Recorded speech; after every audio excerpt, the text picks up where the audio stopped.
មន្ត្រីនគរបាលយុតិធធគឺជាអ្នកដែលមានអំណាចខាត់ខ្លួនយន្តសង្ស័យស្វែងរកនិងចាប់យកវត្ថុតាងដោយផ្ទាល់ដៃ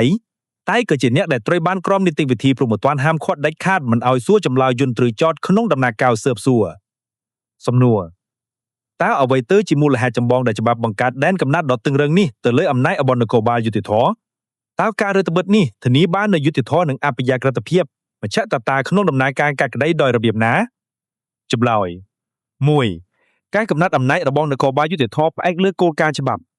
ការហាមឃាត់មន្ត្រីនគរបាលយុតិធធមិនឲ្យសួរចម្លើយជនត្រូវចោទឬដើរបណ្ដឹងរដ្ឋបវេណីក្នុងដំណាក់កាលស៊ើបសួរគឺជាគោលការណ៍គន្លឹះមួយនៃប្រព័ន្ធយុតិធធព្រហ្មទណ្ឌដែលធានានូវតុល្យភាពរវាងការស៊ើបអង្កេតនិងការការពារសិទ្ធិជនត្រូវចោទកទូនីតិជាជំនួយការមិនមែនជាអ្នកសម្រេច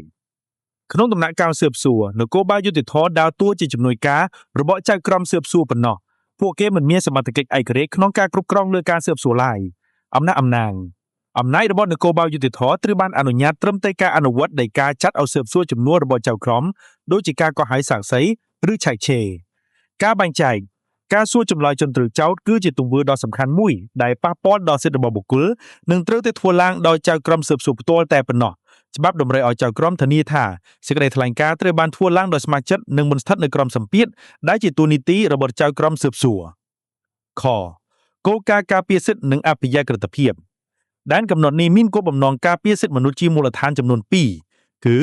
ការការពារពីការបង្ខិតបង្ខំ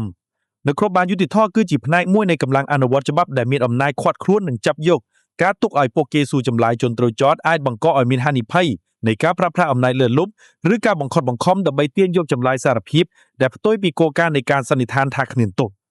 ការធានាភាពអព្យាក្រឹតមជ្ឈត្តតាក្នុងដំណាក់កាលស៊ើបសួរចៅក្រមត្រូវតែរក្សាមជ្ឈត្តតាឬភាពអព្យាក្រឹតដោយមិនលំអៀងប្រតិជាអាជ្ញាឬនគរបាលយុតិធធគឺទទួលខុសត្រូវនឹងការស្វែងរកបទល្មើសតំណាងភាគីចោទប្រកាន់គណៈចៅក្រមស៊ើបសួរទទួលខុសត្រូវនឹងការត្រួតពិនិត្យនីតិវិធីនិងការសម្រេចលើការចោទប្រកាន់ការហាមឃាត់នគរបាលយុតិធធមិនឲ្យសួរចម្លើយគឺជួយបែងចែកយ៉ាងច្បាស់លាស់រវាងមុខងារស៊ើបអង្កេតនិងមុខងារតុលាការ2បទបញ្ជាក់និងឧទាហរណ៍កគោលការណ៍ច្បាប់ក្រមនីតិវិធីព្រហ្មទណ្ឌបទបញ្ជាក់ស្តីពីការចាត់ឲ្យស៊ើបសួរជំនួសបានកំណត់យ៉ាងច្បាស់លាស់នៃដែនសមត្ថកិច្ចរបស់នគរបាលយុតិធធនិងដំណាក់កាលស៊ើបសួរនគរបាលយុតិធធត្រូវបានអនុញ្ញាតត្រឹមតែការអនុវត្តនៃការចាត់ឲ្យស៊ើបសួរជំនួសរបស់ចៅក្រមដែលមិនមែនជាការសួរចម្លើយលើយន្តត្រូវចោទឡើយខគោលការណ៍ធម៌អប់រំមជ្ឈត្តតា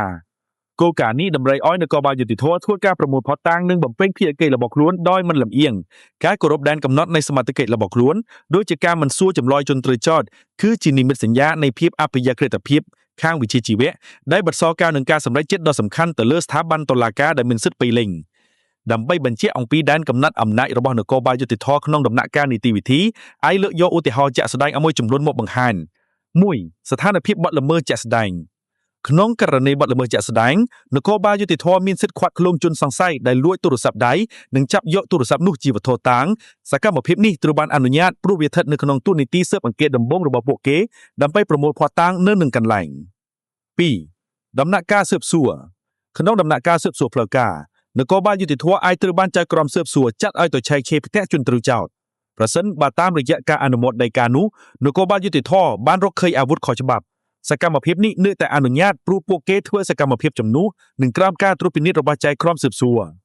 3ការបំពានដែនកំណត់ហាមឃាត់ដាច់ខាតការបំពានដែនកំណត់កើតឡើងពីនគរបាលយុតិធធព្យាយាមសួរនាំជនត្រូវចាប់អំពីមូលហេតុអ្វីដែលខ្លួនលេចអាវុធនោះដោយមិនមានចៅក្រមស៊ើបសួរនៅក្បាលឬការអនុញ្ញាតច្បាស់លាស់សកម្មភាពការសួរចម្លើយនេះត្រូវហាមឃាត់ដាច់ខាតព្រោះវាជាអំណាចផ្ទុយរបស់ចៅក្រមស៊ើបសួរឬតំណាងអាយុកាប៉ុណ្ណោះ4លទ្ធផលនៃការបំពានដែនកំណត់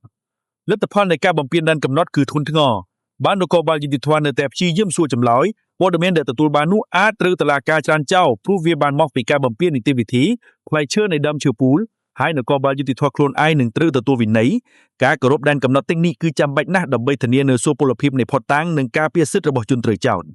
សរុបមកវិញ